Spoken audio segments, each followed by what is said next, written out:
One to one ஆன்மீக நேயர்களுக்கு அன்பு வணக்கம். தமிழ் மாதமான புரட்டாசி மாதத்தில் சிம்ம ராசிக்கு என்ன மாதிரியான பலன்கள் கிடைக்குங்கிறத இப்போதைக்கு நம்ம பார்க்க போகிறோம். சிம்ம ராசி அப்படிங்கிறது பார்த்திங்கன்னா ஒரு கம்பீரமான தோற்றத்துக்குரிய ஒரு ராசியாக இருந்தாலும் அதோட ராசி அதிபதின்னு சொல்லக்கூடிய சூரியன் எல்லா கிரகங்களுக்கும் தலைங்கிறதுனால அவங்கள பொறுத்த வரைக்கும் பார்த்திங்கன்னா எவ்வளோ நெருக்கடி வந்தாலும் கஷ்டம் வந்தாலும் அவங்களுடைய அந்த தலைமை பண்பை எப்போதும் விட்டு கொடுக்க மாட்டாங்க. சொல்லுவாங்கள்ல, சிங்கத்தின் கால்கள் பழுதுபட்டாலும் சீற்றம் குறைவதில்லைங்கிற மாதிரி என்ன நெருக்கடி வந்தாலும் அந்த கம்பீரத்தை விட்டு கொடுக்காமல் இருக்கிறதுனால சிம்ம ராசிக்கு அந்த சிறப்பு உண்டு. சரி, இந்த புரட்டாசி மாதம் சிம்ம ராசிக்கு எந்த மாதிரியான பலன்கள் எப்படி இருக்கும் அப்படின்னு பார்க்கும்போது, இந்த ராசிக்குரிய கிரகமான சூரியன் 2ஆம் இடத்துல இருக்குது. 2ஆம் இடத்துக்கு உரிய கிரகமான புதனும் 2ஆம் இடத்துலேயே இருக்குது. அப்போ பார்த்திங்கன்னா குடும்பத்துக்கு தேவையான வருமானத்தை பற்றின சிந்தனை மட்டும்தான் முதல்ல ஓடிக்கிட்டு இருக்கும். குடும்பத்துக்கு தேவையான வருவாய் கண்டிப்பாக கிடைச்சிருமான்னு பார்த்திங்கன்னா கண்டிப்பாக கிடைச்சிரும். அவங்களுக்கு அவசியமாக எவ்வளோ வருவாய் தேவையோ அதை விட தாண்டி கூடுதலாகவே கிடைக்கும். என்ன ஒரு கண்டிஷன் அப்ளை அப்படின்னு பார்த்திங்கன்னா, தேவையான பணம் ஒரே நேரத்தில் கையில் கிடைச்சிடாது. இப்போ ஒரு 100 ரூபா தேவைன்னா கூட இந்த 100 ரூபா துண்டு துண்டாக தான் கிடைக்கும். ஒரு தடவை 25 ரூபா, ஒரு தடவை 30 ரூபா, இந்த மாதிரி பேலன்சிங்காக கிடைக்குதுல்ல.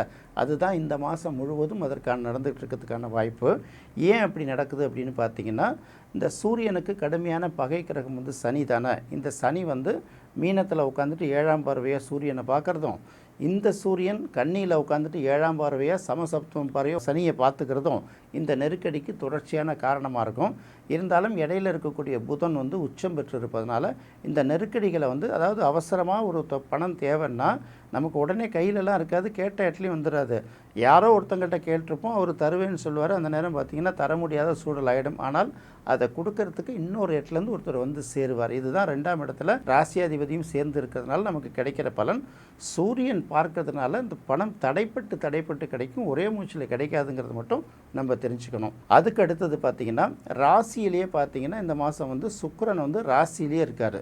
இந்த சுக்கிரன் 3ஆம் இடத்துக்கும் 10ஆம் இடத்துக்கும் உரிய ஒரு கிரகம். அப்போது 10ஆம் இடத்துக்குரிய கிரகமான சுக்கிரன் லக்னத்திலே இருக்கிறதுனால தொழில் பற்றிய சிந்தனை தான் மேலோங்கி இருக்கும்.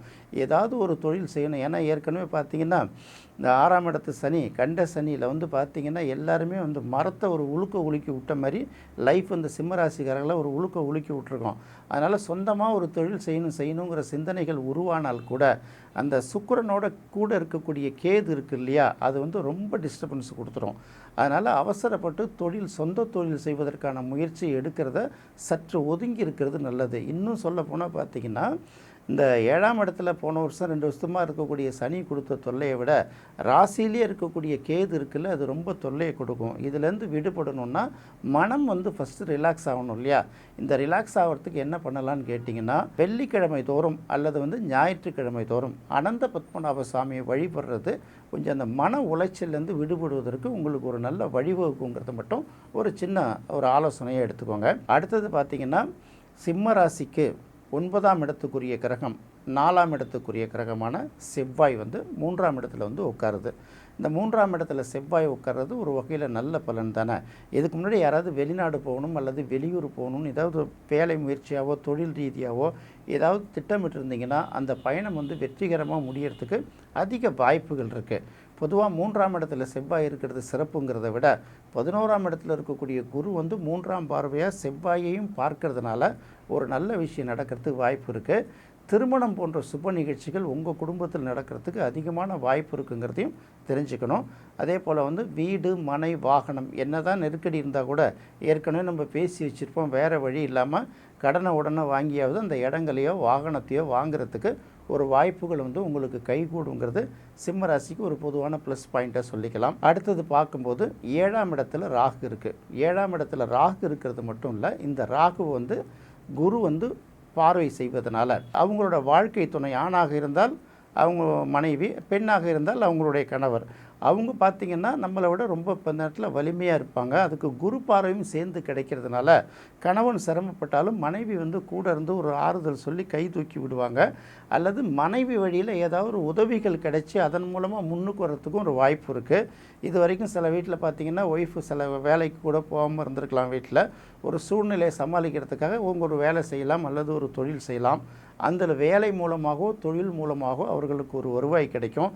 குருவோட பார்வை வந்து அதை உருவாக்கி கொடுக்கும் அப்படிங்கிறத மட்டும் தெரிஞ்சுக்கணும். பொதுவாகவே பார்த்தீங்கன்னா சிம்ம ராசியை பிறந்தவங்க பெண்ணாக இருந்தால் ஆணோட பேச்சுக்கு கட்டுப்படுறது நல்லது, ஆணாக இருந்தால் அவங்களோட மனைவி பேச்சுக்கு கட்டுப்படுறது நல்லது. ஏன்னா நம்மளை விட அடுத்த தரப்பு தான் ரொம்ப வலிமையாக இருக்குங்கிறது, நம்மளோட வாழ்க்கை துணை தான் வலிமையாக இருக்குங்கிறத முதல்ல புரிஞ்சுக்கணும். அடுத்தது பார்த்திங்கன்னா அஷ்டமத்தில் சனி இருக்குது. பொதுவாக வந்து அஷ்டமத்தில் சனி இருக்கிறது அவ்வளோ சிறப்பு இல்லை அப்படின்னு சொல்லுவாங்க. அஷ்டமத்தில் சனி இருக்கிறது எதுக்கு நல்லதுன்னா உடல் ஆரோக்கியத்தில் பெரிய பாதிப்பு இருக்காது. அதாவது 8ஆம் இடத்துல சனி இருக்கிறது ஆயுள் தீர்க்கம்னு சொல்லுவாங்கள்ல. அப்போ அஷ்டமத்தில் சனி இருக்கிறது நம்ம நினைக்கிற மாதிரி சில விஷயங்கள் நடக்காட்டி கூட ஒரு சில விஷயங்கள் பார்த்திங்கன்னா நெகட்டிவாக பெரிய அளவுக்கு போகாது. இப்போதைக்கு சனி வக்கரமாகி இருப்பதுனால வயிறு சம்மந்தப்பட்ட பிரச்சனை ஏதாவது இருந்தால் கூட அதுலேருந்து நீங்கள் விடுதலையாகி மேலே வந்துடலாம். அது பெரிய அளவுக்கு வயிற்று பிரச்சனையை கொடுக்காது. அதே சமயம் அதுக்குன்னு நம்ம கண்ணாப்புண்ணான்னு காலந்தவறி சாப்பிடக்கூடாது, உடம்புக்கு ஒத்துக்காத உணவையும் சாப்பிடக்கூடாது. நிறைய பேருக்கு பார்த்திங்கன்னா இந்த மலச்சிக்கல் போன்ற பிரச்சனைகள்லாம் வரும். அதனால் தேவையான என்னென்ன மருந்துகள்னு சொல்கிற விட உணவே மருந்து, உணவுலேயே அதை சரி பண்ணதுக்கு பார்த்துட்டிங்கன்னா உங்களுக்கு நல்லாயிருக்கும் அப்படிங்கிறத தெரிஞ்சுக்கலாம். அதுக்கு அடுத்தது பார்க்கும்போது குரு 11ஆம் இடத்துல இருக்கார். ராசிக்கு 11ஆம் இடத்துல குரு இருக்கிறது ரொம்ப சிறப்பு இல்லையா? அவர் வந்து அது பகை வீடாக இருந்த போதும் கூட அப்போ குருவோட பார்வை எங்கெங்கெல்லாம் கிடைக்குது அப்படின்னு பார்த்தீங்கன்னா சிம்ம ராசிக்கு 5ஆம் இடத்துக்கு குருவோட பார்வை கிடைக்குது, அதுக்கப்புறம் 3ஆம் இடத்துக்கு கிடைக்குது, 7ஆம் இடத்துக்கு கிடைக்குது. நாம் எப்படி போனோம்னா நமக்கு 3ஆம் இடத்துக்கு பார்வை கிடைக்கிறனால நமக்கு தேவையான தைரியம் எங்கே இருந்தாவது கண்டிப்பாக வந்துருங்கிறத தெரிஞ்சுக்கலாம். புரட்டாசி மாதம் இப்போ செவ்வாயும் அங்கே இருக்கார், செவ்வாய்க்கு குரு பார்வையும் கிடைக்கிறதுனால எடுக்கக்கூடிய முயற்சிகள் எல்லாமே தைரியமாக முடிவெடுக்கலாம். என்ன நெருக்கடி வந்தாலும் அது பெரிய அளவுக்கு மனசை பாதிக்காது, அதை சமாளிக்கிற அளவுக்கு ஒரு புதிய தன்னம்பிக்கை பிறக்கும். அடுத்தது இந்த குருவோட பார்வை 5ஆம் இடத்துக்கு கிடைக்கிறதுனால குழந்தைகள் வழியில் நல்ல செய்திகள் வந்து கண்டிப்பாக வந்து சேரும். ஒன்று பிள்ளைங்க நல்ல மதிப்பெண்கள் எடுத்துருக்கலாம், அல்லது பிள்ளைங்களுக்கு கல்யாணம் ஃபிக்ஸ் ஆகலாம், அல்லது பிள்ளைகளுக்கு திருமணமாகி குழந்தை இல்லாமல் இருந்தோன்னா குழந்தை பிறக்கலாம். இப்படி நல்ல விஷயங்கள்லாம் நிறைய நடக்கும். எல்லா நெருக்கடிகளும் கடந்து வரணும். இந்த சூரியனும் சனியும் இந்த மாதம் முழுக்க ஒருத்தர் வந்து சமசத்வமாக பார்த்துக்கிறதுனால எப்படி இருந்தாலும் நெருக்கடி ஏதாவது ஒரு வகையில் எல்லாருக்கும் ஒரு நெருக்கடி இருக்க தான் செய்யும். இந்த நெருக்கடியை தீர்ப்பதற்காக கண்டிப்பாக நீங்கள் வந்து சனி அல்லது ஞாயிற்றுக்கிழமைகளில் சரபேஸ்வரர் வழிபாடு மேற்கொள்வது நல்லது. அதே போல் உங்களுக்கு நீங்கள் இந்த வீடு மனை வாகனங்கள் இந்த மாதிரி விஷயங்கள் தடைப்பட்டிருந்ததுன்னா இதெல்லாம் வாங்கிறதுக்கும் புதிய தொழில் முயற்சியில் உங்களுக்கு வந்து அதில் நீங்கள் சக்ஸஸ் ஆகிறதுக்கும் செந்திலாண்டவர் அப்படிங்கிற பேரில் உள்ள முருகனை வழிபடுவது உங்களுக்கு ரொம்ப சிறப்பை தரும். என்ன நேயர்களே, சிம்ம ராசிக்கு புரட்டாசி மாத பலன்கள் எப்படி இருக்குங்கிறத பார்த்தோம். அடுத்தது கன்னி ராசிக்கு புரட்டாசி மாத பலன்கள் எப்படி இருக்குங்கிறத அடுத்த நிகழ்ச்சியில் பார்ப்போம். நன்றி, வணக்கம்.